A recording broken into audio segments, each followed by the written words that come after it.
to welcome you to the second in the Summer Hot Talk series, sponsored by the CRC here at the J, the Center for Politics and Governance at the LBJ School, and the Austin American-Statesman. And I want to give special thanks to the Austin American-Statesman for providing the moderators for each of our 3 Hot Talk panels. Tonight's panel, Single-Member City Council Districts, Progressing or Regressing, is moderated by Alberta Phillips of the Statesman, and it's quite an honor to have Alberta here with us this evening. She is an associate editor with the Austin American-Statesman. Her duties include writing daily editorials and frequent columns. She's like one today. She joined the Austin American-Statesman in 1986, but has been a member of the editorial board since July 2000. She writes on a variety of topics, and she began her career at the Statesman in 1986. She has won numerous awards. In 2005, she was named first runner-up for the National Casey Award. In 2004, she was awarded second place in the category of Community Service by the Texas Associated Press Managing Editors. And in 2003, she received a Headliners Foundation of Texas Award. And in 2002, the Texas Associated Press Managing Editors Award for her 2001 series detailing corruption in the state's $20 billion school trust fund. So without further ado, I'd like to welcome Alberta Phillips as our moderator, and she will introduce tonight's panelists. Thank you.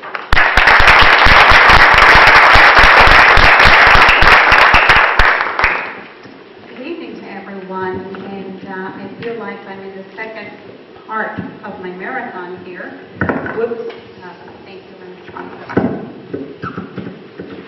I'm a little bit taller than Sherry. Most people are.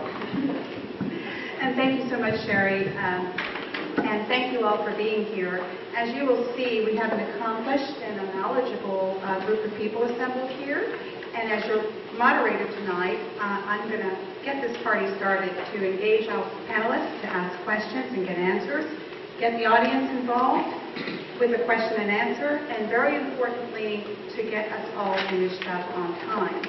So let's get started with just a few ground rules, and then the introductions of the people who will give you the facts and their opinions about single-member districts. After I introduce the panel, which I'll do first, I'll introduce everyone, then they will have a minute each to sum up their positions on single-member districts or whatever system, voting system they may be here to represent, because we've kind of mixed that up a bit to give you more facts and more information.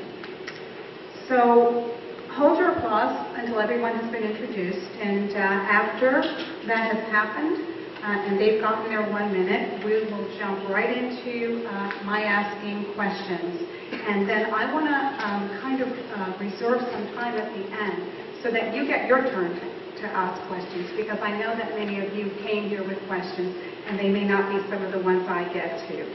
So without further ado, let me start. I'm going to go in alpha order. So as I introduce you, could you raise your hand?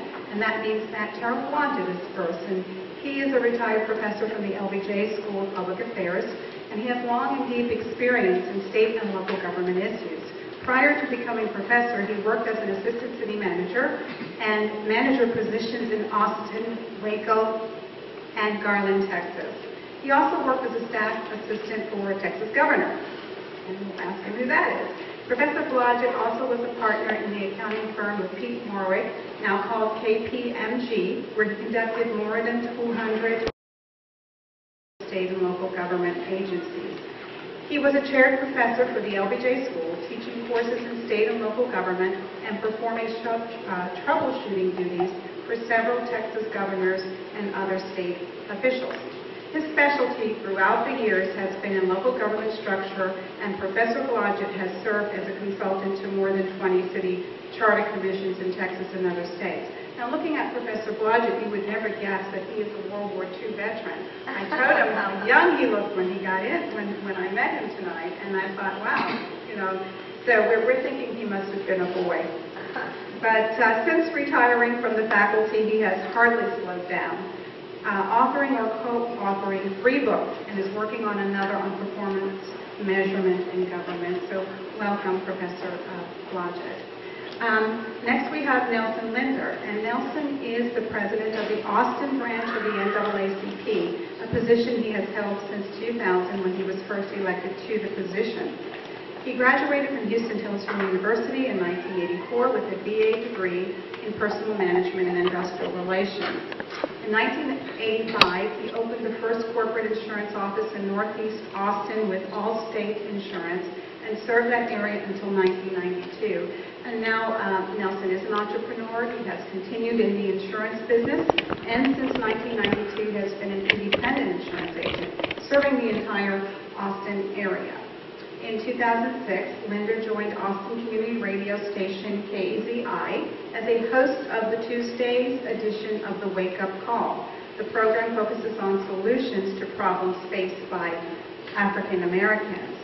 He's not a native Austinite or Texan, having been born and raised in Georgia, but like a lot of us, he got here as soon as he could. So welcome tonight, Nelson. Next, we have Council Member Mike Martinez. And I'm sure you all know Mike Martinez because he has been devoted to public service nearly his entire career. Before taking office in 2006, Councilmember Martinez served as an Austin firefighter for 13 years. In fact, that's how I first met the council member. And in 2003, he was elected president of the Austin Firefighters Association, where he led a successful public campaign to secure collective bargaining rights for Austin firefighters. Councilmember Martinez was sworn in as a city council member on June 20th, 2006. During his tenure, he has made preserving the historic character of Austin a priority and has worked diligently to find creative solutions to tackle the problem of rapidly rising property taxes in East Austin. In December 2006, he sponsored a resolution that saved historic Oak Springs in East Austin from development, which otherwise would have become a strip mall. In January 2007, Councilmember Martinez sponsored an ordinance to create a homestead preservation district, which combats skyrocketing values by using a portion of increased property taxes to fund innovative affordable housing efforts in East Austin. Councilmember Martinez now chairs, is that right, you're chairman of the Capital Metro Transit Board? So he chairs that board, and we welcome Councilmember Martinez to this evening, to this panel. Next we have Susan Morrison. And Susan Morrison has been practicing law for over 25 years across the state of Texas. She built her own law practice for 2 decades, then merged with the Fowler Law Firm in 2010, the largest woman-owned law firm in Texas.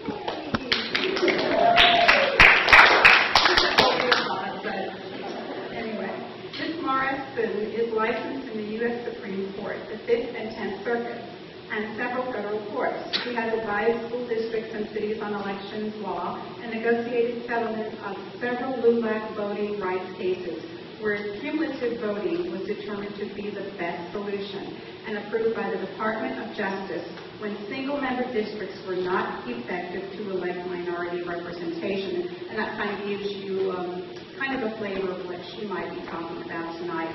Ms. Morrison is a former LWB board member and currently serves on the City of Austin Ethics Review Commission, so welcome to you. And last but certainly not least is James Schlissler. He is a civil engineer with over 25 years of experience. Currently, he is Vice President of Austin Operations for Jones & Carter Incorporated. He wasn't born in Austin, but like so many of us, got here as soon as he could, moved into the Austin area in 1985. He left for a few years, but came back in 1997, and since then has volunteered for numerous organizations, including currently serving as Secretary of the Oak Hill Association of Neighborhoods. He also has volunteered for Austin Habitat for Humanity, the Hill Country Conservancy, the Real Estate Council of Austin City Policy Subcommittee, and the City Environmental Board. His engineering design work is imprinted throughout our community in projects such as the Charles Aiken High School campus, St. Andrew's Episcopal Upper School campus, the Dell Jewish Community Center, the Austin City Loft, West Avenue Loft, Jefferson Center, Amber Oaks Office Park, River Place Center, and the Tech Ridge Industrial Park. So welcome to you, Mr. Slister. And with that, we can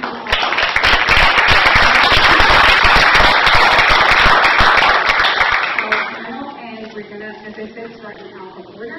And Professor Logic, would you give us your 1-minute presentation? Do we have a timekeeper, by the way? Great.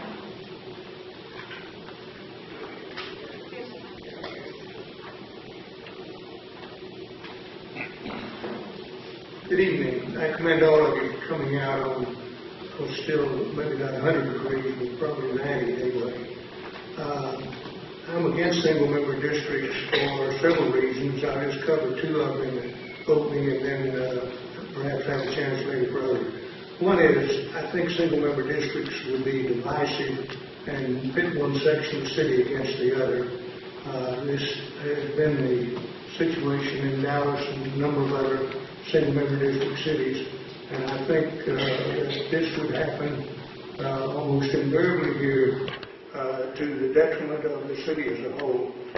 Number two, I don't think it would do anything particularly for voter turnout, which is abysmal, but I hear and see in the paper that people in South Austin and Oak Hill, one of the panelists, Arboretum area, and the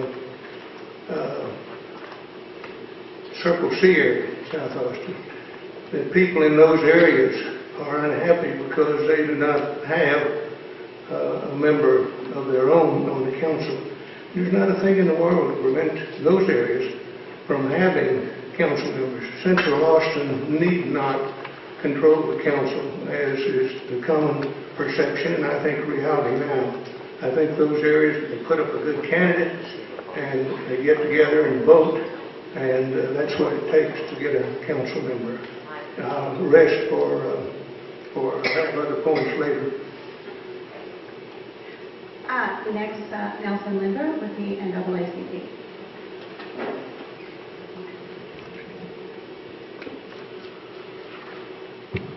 Good evening. There's a reason why single-member districts have been voted down for the past 6 times since '73. The reason is, too often you have different groups arguing the virtues of changing this political system, when in reality, if we're going to change it for the betterment, the city has to be a party to that change. I don't want to get into the history, but if you think back to 1951, a man named Arthur B. Whitty ran for city council on a plurality system called proportional representation. He scared the heck out of the city of Austin so much they changed the entire system. And since that time, you've had what they call an at-large system that pretty much determines the outcome of most folks who run for city council, designating a seat for one black and one Hispanics. Well, in 2011, the city has changed. It's grown northeast and otherwise as well, a larger population, and the city has changed as well. So we think that it's time to at least look at different forms of empowerment. I believe that since the city of Austin has taken the lead in trying to change the system for the government, if we all work together and work on we call it a hybrid system, I have no doubt that this time that can be accomplished. We talk about the fears of not having black representation. Well, there is no assured outcome in any political system. But certainly we can incorporate in an at-large system. Why can't we incorporate in the single-member district proposal? I think the right people with the right intent who understands the consequences here we're dealing with, which is a huge city that really has outgrown this political system. We need to have more seats, more representation, more inclusivity, and also folks who are more grassroots based working on these critical issues. So I think the time is right. I think there are enough folks in this town who are smart enough to ensure that we can design the proper boundaries to create a system that enhances all of us, expands the seats, and also reduces the size of the districts currently in play. So I have no doubt that if we work together, we can certainly create a system that empowers more people in the city and also prepares for the future. And the future is now. Like when you get the hand, that means time is up. Sherry's the timekeeper. And next, Councilmember Martinez. Thank you, Alberto. I want to thank everyone for coming out tonight. Thank you for inviting me. Obviously, I'm here in the position of supporting single-member districts. It's something I campaigned on in 2005. I started the Charter Revision Commission in 2006. Some of the information that I have, if we get to a point to discuss, will be from that 2006 and 7 Charter Revision Commission. I believe in a hybrid system. I believe that it can improve representation at City Hall. It can increase voter turnout.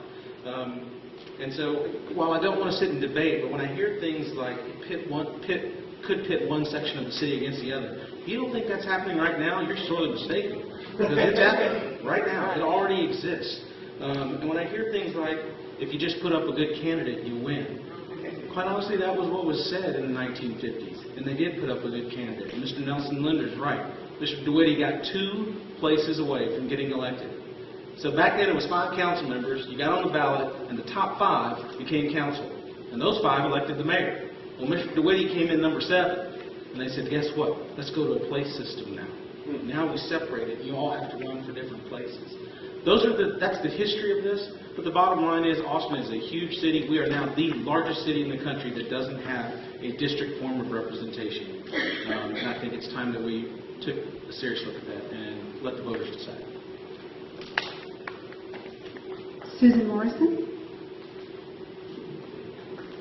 Hi. They sat me over here with Mr. Blodgett to be sort of anti-single-member district. And I want to say that although I'm going to speak for cumulative voting as an alternative to single-member districts, I can see the pros and cons of every voting method.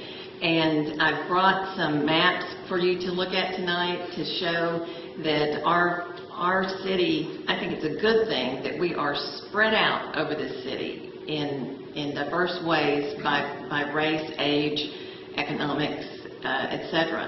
And if the Supreme Court is not going to look at just race as an issue, and they require that single-member districts not be regressive on the representation. We now have a female black council member, first in history, Hispanic, 3 women, and historically, if you look at single-member districts, fewer women are elected by single-member districts. So I'm going to be the champion of what gets women elected, and I think it's ironic that here at this time in our juncture where people are not limited in where they can live in the city, we don't have redlining by bankers anymore, that we're... Yes, we do.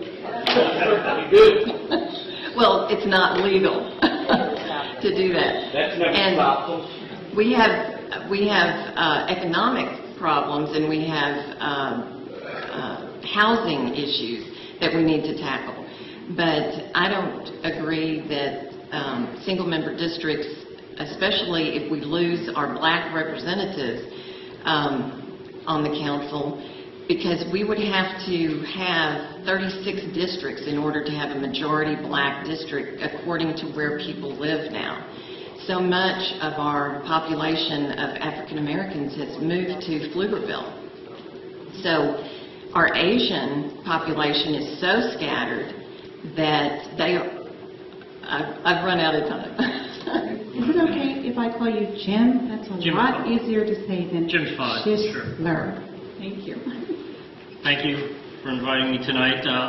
I'm here on behalf of Oak Hill Association of Neighborhoods, and we're from south of the river, and people talk about North and South Austin. Well, the people in South Austin have felt for years that they've been underserved, that most of the council members are from the central Austin area, and those of us in the suburbs and south of the river don't feel that we've had adequate representation. If you look at where a lot of the city dollars go to as far as projects, most of those are in the central city area. But overall, we feel that if there was an opportunity for the city to be divided into 6 districts, that it would give those south of the river and in the suburbs, even far northwest Austin, a chance to have some representation in the city council. And I think that also would help get a higher voter turnouts in the suburban areas than we have today. Thanks. Thank you. With that, we're going to start the questioning. And Jim, I'd like to start with you because Professor Blodgett raised a good issue and some good points. We have such low turnout in city elections, period. There's no evidence at all that single-member districts improve turnout. It just hasn't happened. Sometimes when you go to single-member districts, it may happen in the first wave, but eventually you get back to that same low turnout, and sometimes it drops below what an at-large system produces. So what problem are we trying to solve by going to single-member districts? I think it's the us versus them mentality of at least south of the river. I don't know about northwest Austin, but the attitude there is that, even in the paper they talk about being from south of the river, that like it's a different city, that even if we still have low turnout, we'll still have a representative on the city council that we don't have today.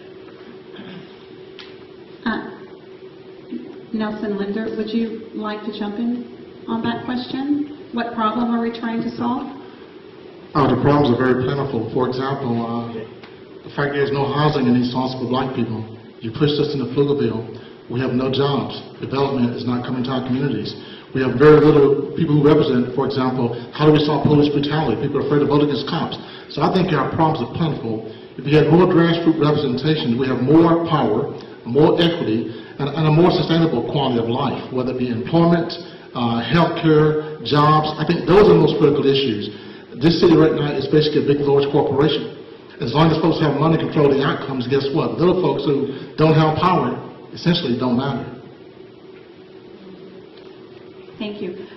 And Susan Morrison, it seems like, with asking the question of what problem we're trying to solve, Jim was talking about not having representation from south of the river. Nelson was talking about the community, there being a lack of development in east of the interstate. And so will single-member districts solve that? I am sympathetic to that perspective, and I believe that once plan is adopted, the same problems are still faced. You still have to get quality candidates. You still have to do the door-to-door canvassing to get voters excited about voting. And as a former political science major before law school, I love elections, and I love all of these issues. Some people couldn't care less.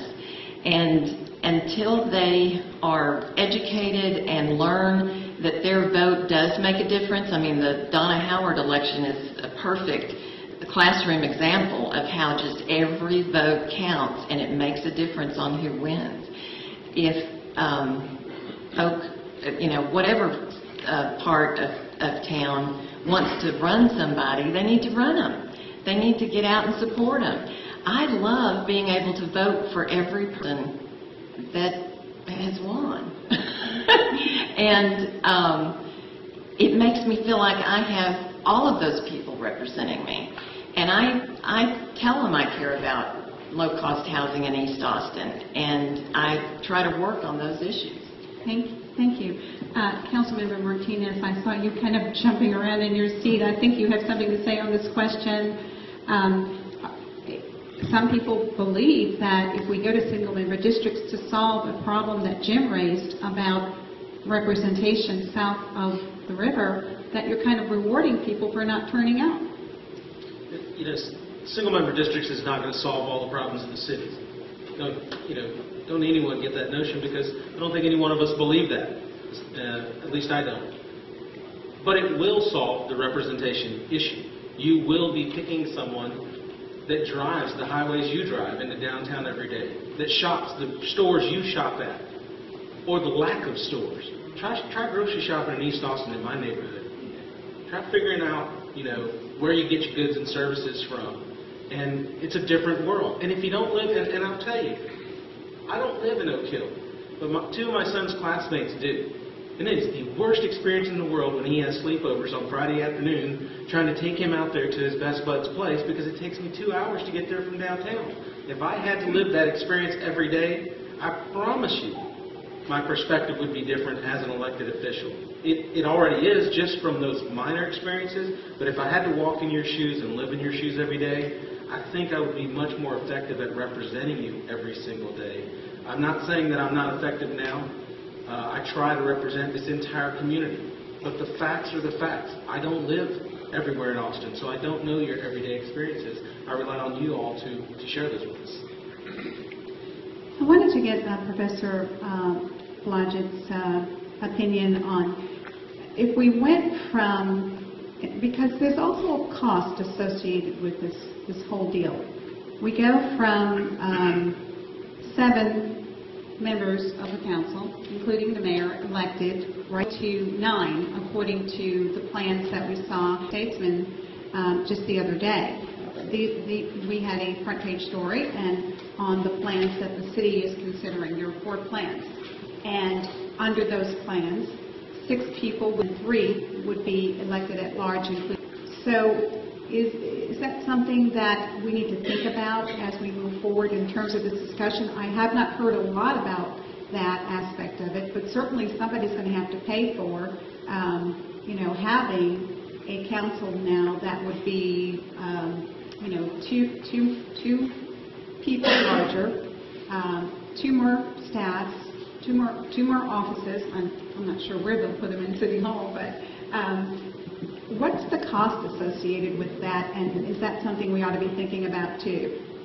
Well, I think there is a cost. Of course, if you go only to 9, of course, there's a lot of people that are unhappy with that. They want to go to 11, 13. The lawyer for the city says that for the African Americans to have a majority in any district would have to go to 36 districts.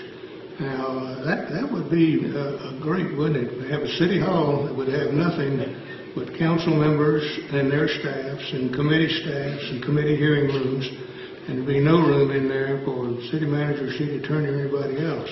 And that cost would be tremendous. But even the cost for a small increase would be something that I think the city can put its money better elsewhere. I think the African Americans have had excellent representation with Cheryl Cole. I would argue that her election was not the result primarily of a gentleman's agreement, but was a result of her having municipal experience as a lawyer with the Texas Municipal League, had her own law firm, was active in the community, and she's proven to be a very solid vote for the African American community on the Sanders case and other things.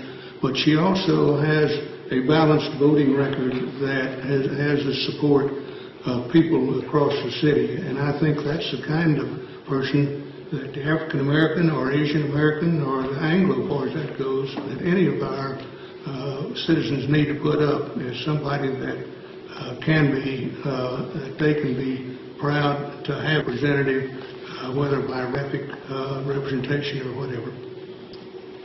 Thank you, Professor Blodgett.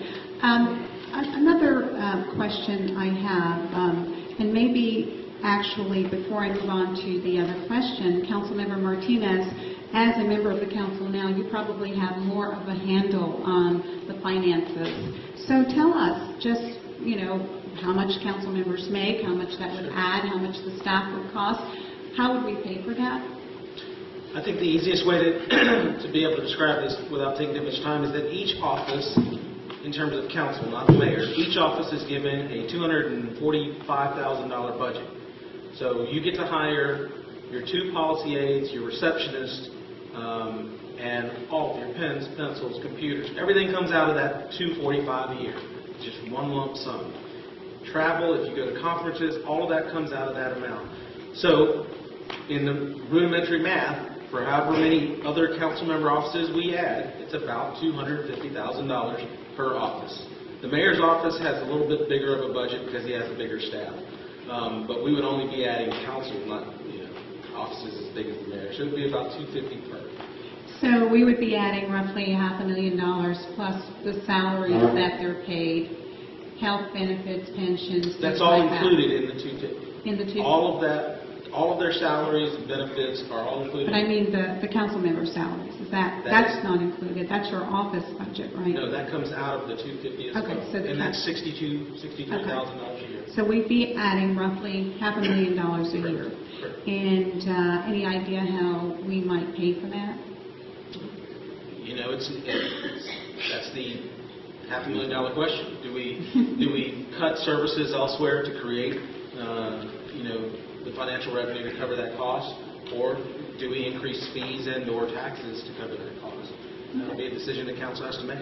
All right. Could I add an additional expense Sure. that's often overlooked? Once you go to single-member districts, it's often, more likely than not, litigated for years and years, and every 10 years you have to spend money on attorneys to redraw boundaries because we don't have to stay in the same place, we move around, and then that's litigated for another several years.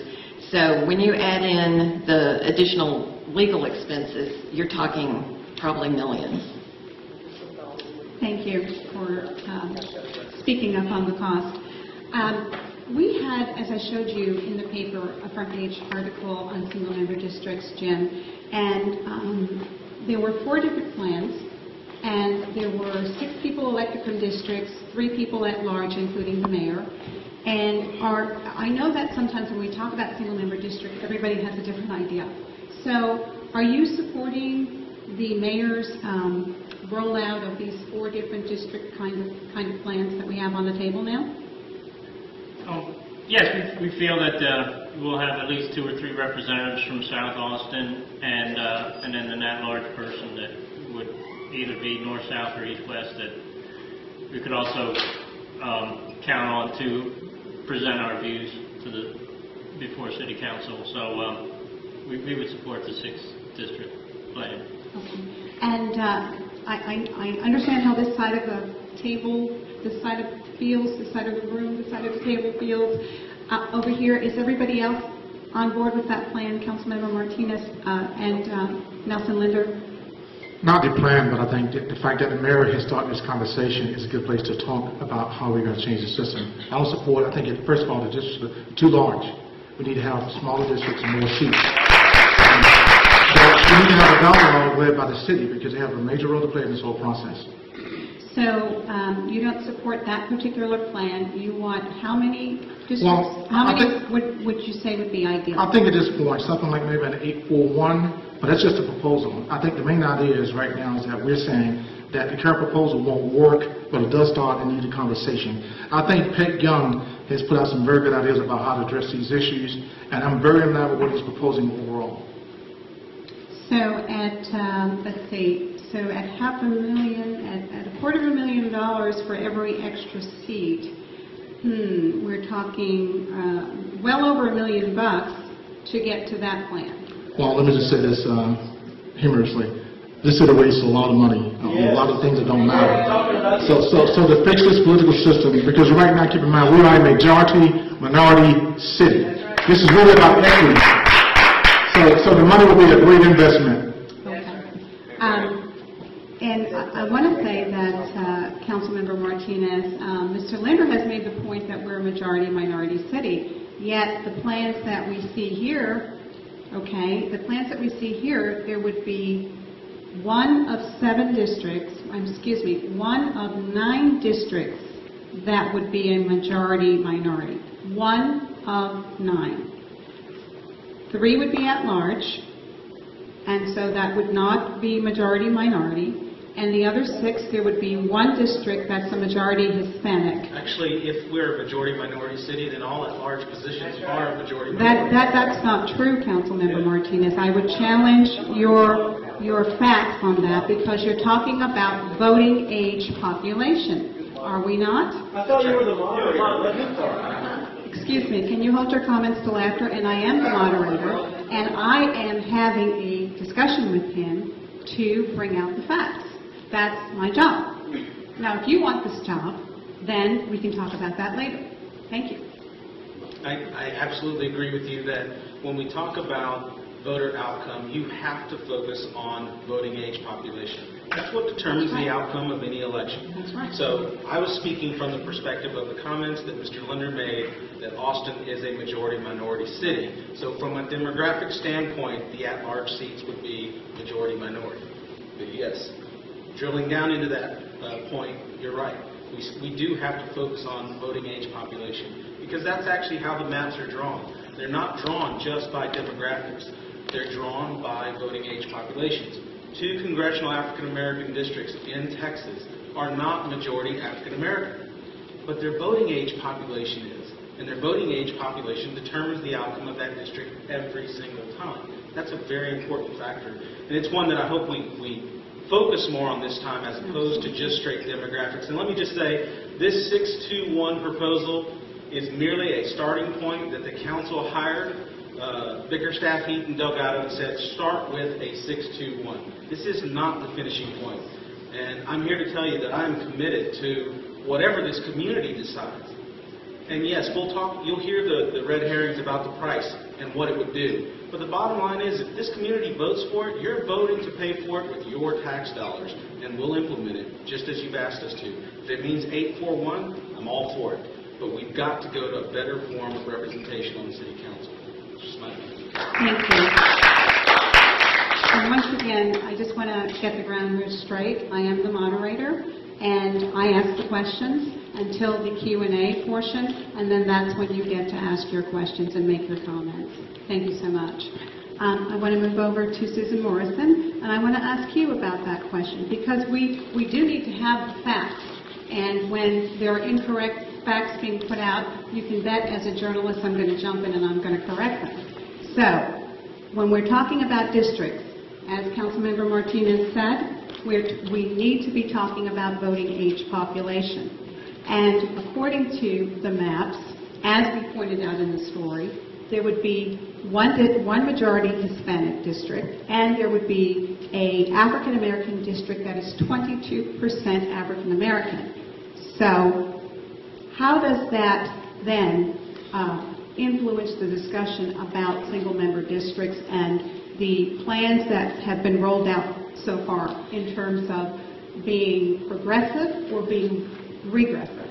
Most experts that I've heard make the opinion that the plans that are proposed by the mayor, Plan A, B, C, and D, do not guarantee that an African American will be elected, because they do not comprise a majority of the district that is designated as the district for black representation. You know, we've had this same election 6 times at great cost, and if people aren't living in ghettos, barrios, sectionalized areas, it's hard to have single-member districts. The reason those were developed was because people lived in pockets, and it was a way to get more equity. But with people living all over Austin, it's like it's a solution past its time. And the feds have already said that there was no racial polarization in the 80s. There was none in the 90s. And so they have said we're not violating the Voting Rights Act. So to move to single-member districts now, it's like we're going to say today we are violating the Voting Rights Act. It's just doesn't make sense. Again, please hold your comments to the end. Thank you. And thank you. Jim, you talked about getting more representation. Can you give some examples of the way that the at-large system has not worked out in terms of decisions and in the south of the river neighborhoods, and in particular for Oak Hill? Sure. Well, right now there's 3 members of the City Council that are all members of the Austin Neighborhood Council, and that's a collection of several of the neighborhoods in the central Austin area. So they have quite a lot of exercise quite a lot of power before city council, and you know, if all of a sudden next year all 7 members of the council were from south of the river and 3 of them were from the Oak Hill Association of Neighborhoods, do you think that would change how Oak Hill is treated? I think, you know, we'd see a lot of the things that are done in the city focused on Oak Hill, and we wouldn't have the situation we have today. Can you give us a couple of examples? Sure. The last bond election, you know, there was a big controversy about spending $15 million on the boardwalk that benefits Central Austin more than it benefits the rest of the city, but it was called a citywide project. Is one. And you're talking about the Lady Bird Lake the boardwalk that goes around Lady Bird Lake. So, I mean, I don't see how that benefits the people in the suburbs because, you know, typically they don't use that daily or even, I haven't been on it in years, so that's just one example. That's one example. Thank you so much. And Professor Blodgett, getting back to the issue of turnout, could the problem of not having representation in any area of the city be resolved through the current system as opposed to going to a single-member district system? Well, obviously, I don't think so. We hear people say that the people in Arboretum area and Circle C and South Austin don't turn out because they don't feel like they have a voice or will win. Well, I happen to be a Democrat. If I thought that way, I wouldn't have voted in any of the statewide or national races for the past year, but that's going to change, believe me. And I and others are going to hang in there until it is changed. I think in regard to the boardwalk, if I were people in Oak Hill, South Austin, again, Arboretum area, Circle C, whatever, that would make me perhaps very unhappy if I weren't a runner and so forth. Of course, there's a lot of runners, I think, from those outlying areas that would use that boardwalk, and walkers and bicyclists and so forth. But if it's something like that they feel is unfair, I think they would turn out. And Oak Hill, sir, with all due respect, will not have its own representative in that small area. I don't know what the population of the Oak Hill generally is, but it's certainly not a major population, just that one area. So if you look at Councilmember Martinez's maps for neighborhood planning areas, whether you have 6 or 8 districts, either one, you're going to have 8 or 10 or 12 or 15 neighborhoods in that one district that has one elected official, and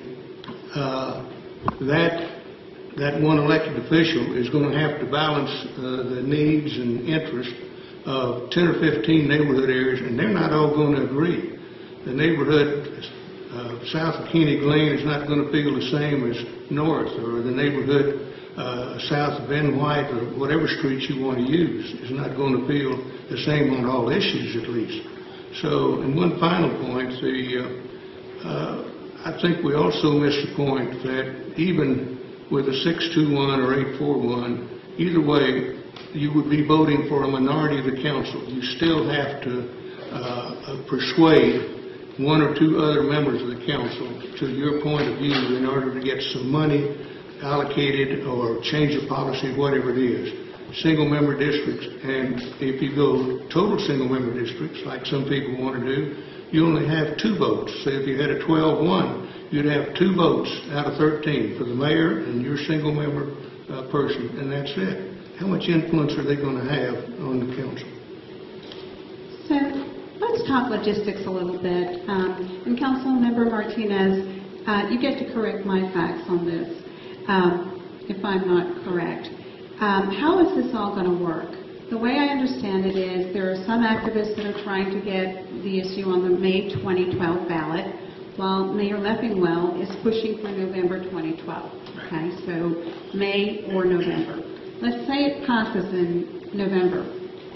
What then? As I see it, and this is where I may be wrong, will we be coming off of 2 council elections and the mayor's election? And then if that happens, do they just hold their positions for 6 months or so, and then we have to re-elect everybody according to the new plan if the city charter is amended? And those are great questions. Those are obviously things that have to be determined and partially going to be determined by the ballot language that we create. The discussions that are happening right now are to try to move this to a November 2012 referendum. If you all as citizens adopt it, then all of the districts and all of the at-large seat and the mayor would have to run November 2013 for their respective positions. So it kind of resets the clock. And everybody has to run in 2013, and then we're talking about how do we stagger them so that we don't have all the...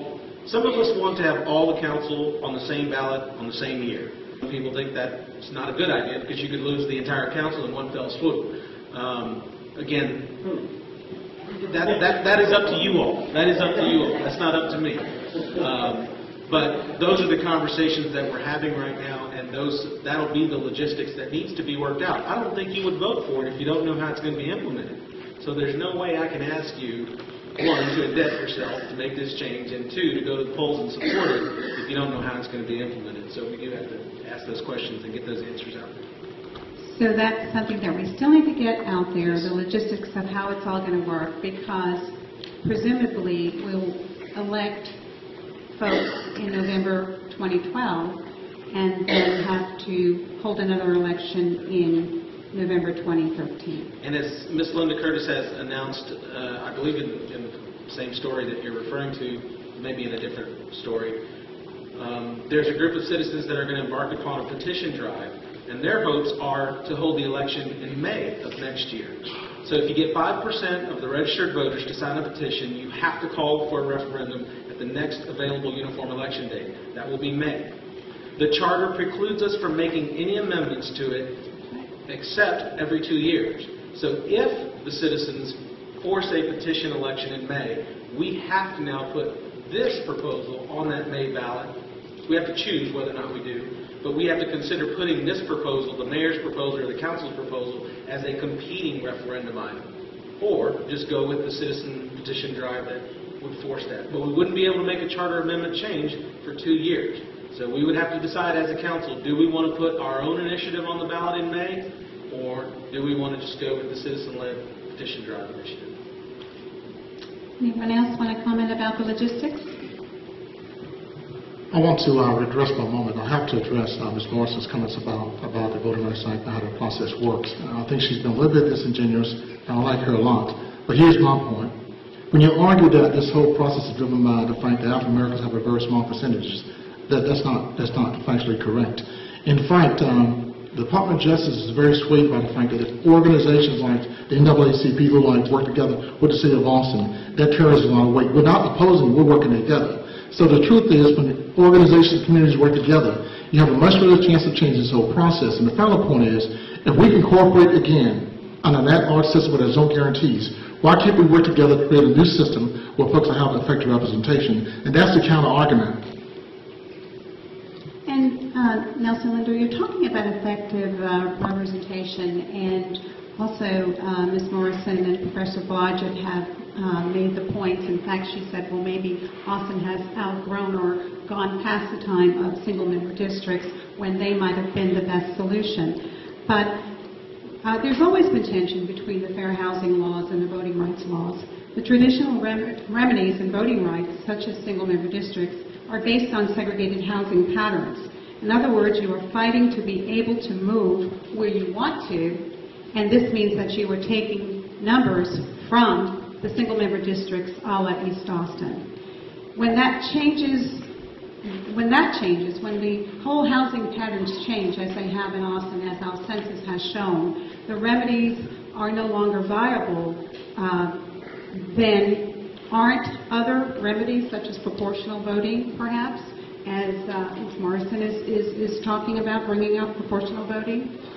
Is that an alternative that we ought to be talking about at this point? I think that's a valid point, but I think there's a bigger issue here. I'd want to address, first of all, why is housing not available? I would argue that current policies under this city for years have created this problem. They've pushed minorities farther east into these areas like Dale Valley and Manor and other areas because of housing. So I would say that we're addressing the effects and not the causes. If we address the fact that we have to have affordable housing, which I think would have prevented some of the policies that created gentrification, I think had we done that by having folks on the council who cared about black people and brown people, we would be in this predicament. So I would argue that if you create the right policies, you can address the housing by simply ensuring that housing is available. But what we've done in Austin is we've ignored housing, let these prices quadruple, and then intentionally force people out of the city. I think that's a bigger issue than discussing traditional housing patterns. Thank you. And Professor Blodgett, I'd like to ask you, because I know that you've done a lot of work with governments, local governments and such, and about this tension between the fair housing and the voting rights, and whether or not you think Austin has kind of evolved out of a time when single-member districts would have done exactly what Mr. Linder says they would do if we went to that now. Well, I'm sorry, I couldn't understand all of it. The Fair Housing Act and the Voting Rights Act. They're kind of in tension because one says, okay, fair housing, live any place you want to in the city. And when that happens, as we've seen from the census, we've seen the disbursement of minorities across Austin as they've moved into West Austin, moved into North Austin, moved south of the river, west of the interstate. And so that has kind of created and led to, I mean, just 10 years ago, you could take a plan like this and draw a black district. You can't do that now. So those things are in tension, obviously, working against one another. And the question is that have we gone past, have we outgrown some of the remedies that are being discussed, and should we be talking about other remedies? Well, yes, I think so. I think the map that Ms. Morrison has, the maps here, both African American, Asian American, and other minorities are scattered all over town, and that's good. That's what we wanted. And the Fair Housing Act perhaps forced some of that, but I think the people of Austin have accepted it also, and so it makes we don't have the barrios anymore, as Ms. Morrison said, and I think that's worthwhile. The dispersal of population, the blacks now have 7.7, Asian Americans have virtually the same, and Hispanics obviously have a good deal more, but the dispersion of population across the city and the dispersion just of the city as a whole has made it very difficult, it seems to me, to draw any districts that will have even a satisfactory majority-minority population.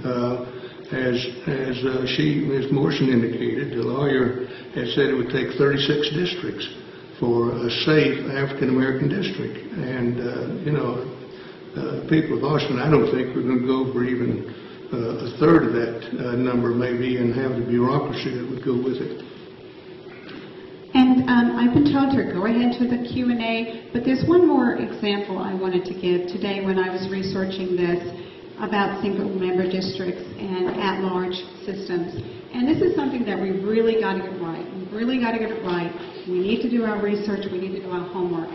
In the city of Dallas right now, they have single-member districts, and it's not working out all that great for the city of Dallas.